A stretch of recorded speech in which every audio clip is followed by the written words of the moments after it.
Warahmatullahi wabarakatuh. Perkenalkan, nama saya Misi Saskia, NIM 0240604128. Pada video kali ini saya akan memberikan penjelasan mengenai penyakit akibat kerja, yaitu gangguan konflik. Tugas ini untuk memenuhi tugas mata kuliah ketiga dasar yang diampu oleh Ibu Christine Gloria Tutu, Sarjana Kesehatan Masyarakat, Sarjana Teologi, Magister Kesehatan. Baik, selanjutnya masuk di materi yang pertama, pengertian gangguan konektif.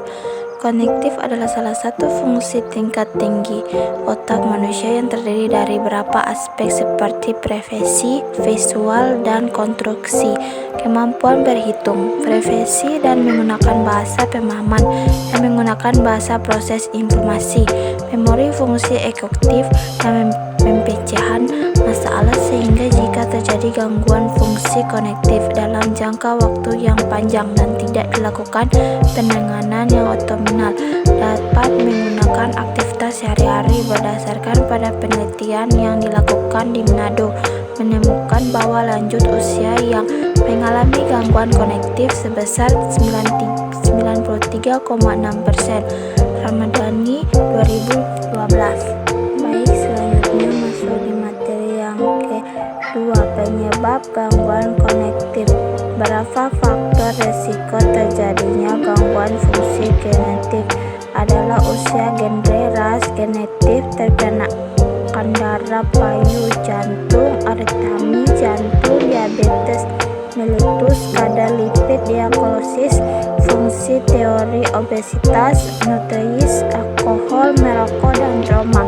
Gangguan fungsi kognitif jika dikaitkan dengan jenis kelamin. Berdasarkan penelitian Evan Eichen, disimpulkan bahwa fungsi kognitif pada perempuan lebih baik dibandingkan laki-laki karena ada faktor risiko seperti penyakit kardiovaskular yang sering dijumpai pada laki-laki jika dikaitkan dengan tekanan darah, hipertensi, meningkatkan risiko terjadinya milit-kontivi, impairment, dan demensia.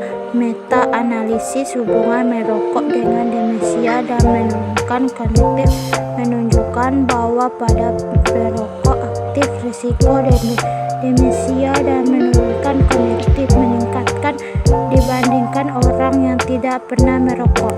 Gejala gangguan konektif. Berikut di bawah ini merupakan gejala yang umum dari gangguan konektif. 1. Linglung. 2. Depresi. 3. Kesulitan mengatasi tugas sehari-hari. 4. Melupakan orang, faktor, dan kejadian. 5. Cepat marah. 6. Masalah bahasa seperti campur kata-kata atau kesulitan mengingat kata. Yang ke-7. Mengulangi cerita dan atau pertanyaan yang sama. Kesulitan belajar hal-hal baru. Yang ke-8. Keterampilan sosial yang buruk. Yang ke-9. Kesulitan dalam membuat perencanaan dan mengatur suatu hal.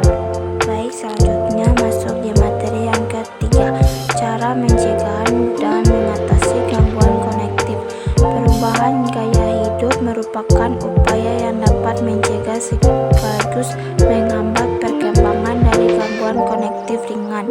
Hal ini dikarenakan kerusakan otak dapat dimulai saat seorang mengalami obesitas atau saat terjadi gangguan pada jantung pada pembuluh darah yang menghambat suplai darah dengan oksigen otak. Supaya menjaga kesehatan fisik dalam pencegahan penurunan kognitif dapat dilakukan dengan cara rutin beraktivitas fisik, mengontrol tekanan darah dan kadar gula darah, berhenti merokok, menerapkan pola gizi seimbang terutama dengan mengkonsumsi sumber protein, sayur, dan buah.